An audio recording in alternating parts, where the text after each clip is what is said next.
जंगलपुर गांव में फुग्गी चिड़िया प्रेग्नेंट थी और आधी रात को तेज बारिश में फुग्गी चिड़िया को लेबर पेन शुरू होता है।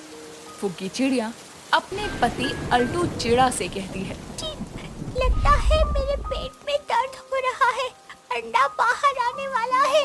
क्या बात करती हो? इतनी रात को मैं तुम्हें कहाँ लेकर जाऊंगा? लेकिन तुमको तो डॉक्टर के पास लेकर जाना भी जरूरी है। इस तरह अब फुग्गी चिड़िया का दर्द बहुत ज्यादा बढ़ जाता है। ये देखकर अल्टू बहुत परेशान होता है और अपने बच्चों को उठाते हुए कहता है, बच्चों बच्चों उठो, मैं बाहर जा रहा हूँ। लेकिन पिताजी, इतनी रात को आप कहाँ जा रहे हैं? हाँ पिताजी, बाहर क्यों जा रहे हो? देखो ना बाहर कितनी तेज बारिश हो रही है। बच्चों, तुम्हारी माँ के पेट में बहुत दर्द हो रहा है, डॉक्टर को बुलाना होगा, चाहे बाहर कितनी भी बारिश क्यों ना हो। बच्चों, अपनी माँ का ख्याल रखना, मैं अभी आता हूँ थोड़ी देर में। अब अल्टू अपने बच्चों के ऊपर अपनी पत्नी की जिम्मेदारी छोड़कर वहाँ से चला जाता है। कुछ ही समय में वो डॉक्टर शंपू के घर जाता है और डॉक्टर शंपू को आवाज लगाते हुए कहता है, डॉक्टर साहिबा, कृपया दरवाजा खोलिए। अल्टू आवाज लगाता रहता है लेकिन डॉक्टर दरवाजा नहीं खोलती। लेकिन अल्टू भी कहाँ कम था, वो डॉक्टर को आवाज लगाना बंद नहीं करता और हार कर डॉक्टर शंपू अपने दरवाजे पर खड़ी होती है और कहती है, कौन हो तुम? मैं अल्टू हूँ डॉक्टर जी, मुझे आपकी मदद चाहिए, कृपया करके आप मेरी मदद कर दीजिए। डॉक्टर अपने पति की तरफ देखती है और कहती है, तुम वही हो ना जो नीची जाति के गुट में रहता है? हाँ डॉक्टरनी जी, मेरी पत्नी को अंडा होने वाला है, वो पेट से है, कृपया करके आप मेरे साथ चलिए, मैं आपके आगे हाथ जोड़ रहा हूँ। चल चल, अपनी औकात देखी है तूने, जो हम जैसे से अपनी पत्नी का अंडा पैदा करवाएगा। अगर मेरे हाथों से अंडा पैदा करवाना था तो ऊंची जाति में क्यों नहीं पैदा हुआ? तो चल निकल यहाँ से, पता नहीं कहाँ कहाँ से आ जाते हैं। इस तरह अब शंपू कहीं भी नहीं जाती, जिसके बाद बेचारा अल्टू अब निराश हो जाता है, पर हिम्मत नहीं हारता। वो भारी बारिश में अब दाई के पास जाता है और उसका दरवाजा पीटते हुए कहता है, डोरा दाई दरवाजा खोलिए। क्या हो गया अल्टू? मेरी पत्नी को अंडा होने वाला है दाई जी, आप मेरे साथ चलिए।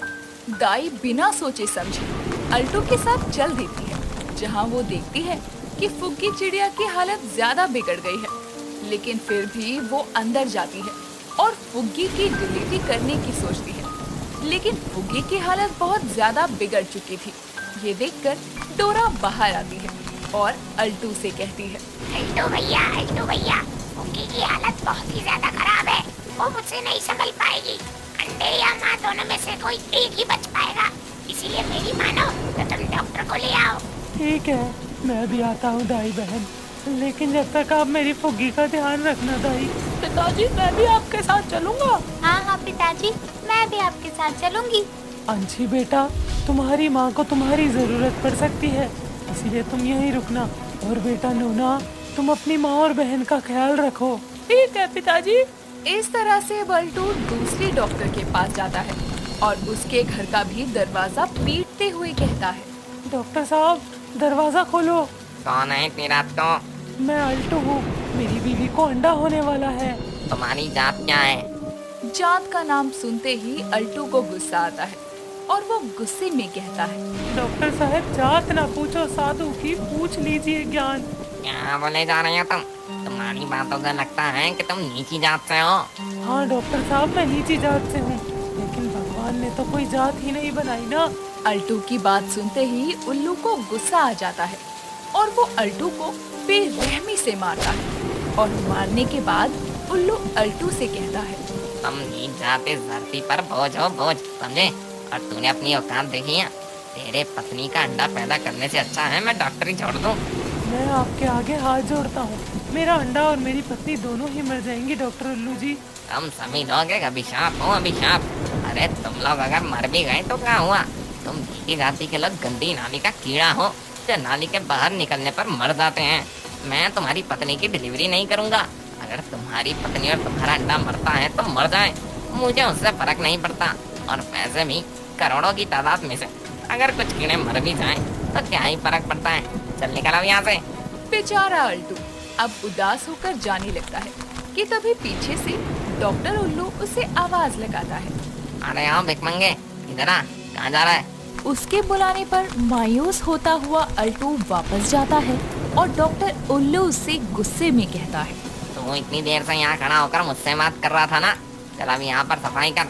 अगर तू यहाँ से सफाई करके नहीं जाएगा तो मैं तुझे और तेरे परिवार वालों को छोड़ूंगा नहीं। बेचारे अल्टू को ना चाहते हुए भी अब सफाई करनी पड़ती है। बेचारी की आंखों में आंसू भरे हुए थे।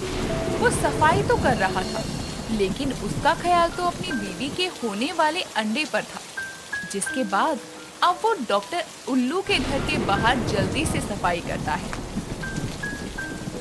और तुरंत उड़ते हुए घर जाता है। अल्टू को देखकर दाई बाहर आती है और अल्टू से कहती है, अल्टू भैया, क्या कोई डॉक्टर आया? अल्टू अब अपनी निगाहें उठाता है और उसकी आंखों में दाई आंसू देखती है।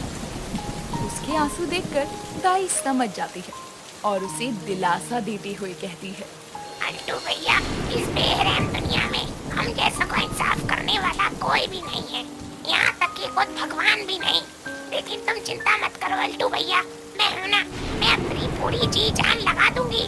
दाई बहन, भगवान है और ऊंच नीच भगवान ने नहीं, इंसान ने की है। तुम चिंता मत करो भैया, मैं अपनी पूरी कोशिश करूंगी। इस तरह अब दाई अंदर जाती है और वहीं अल्टू बाहर मंदिर के पास जाता है, लेकिन मंदिर के अंदर नहीं जाता। अल्टू चिड़ा अपने दोनों पंखों को जोड़कर भगवान से प्रार्थना करते हुए कहता है, हे भगवान, मेरी पत्नी और मेरे अंडे को बचा लो। भले ही मेरी जान ले लो भगवान, लेकिन मेरी पत्नी और अंडे को बचा लो। वो भगवान से प्रार्थना कर ही रहा था कि तभी उसके कानों तक चिड़िया की चहचहाने की आवाज आती है। वो आवाज सुनते ही उड़ते हुए अपने घर आता है, जहाँ वो देखता है कि दाई अपने हाथों में अंडा लिए खड़ी है और साइड में उसके दोनों बच्चे नोना और अंशी खुशी से चहचहा रहे थे।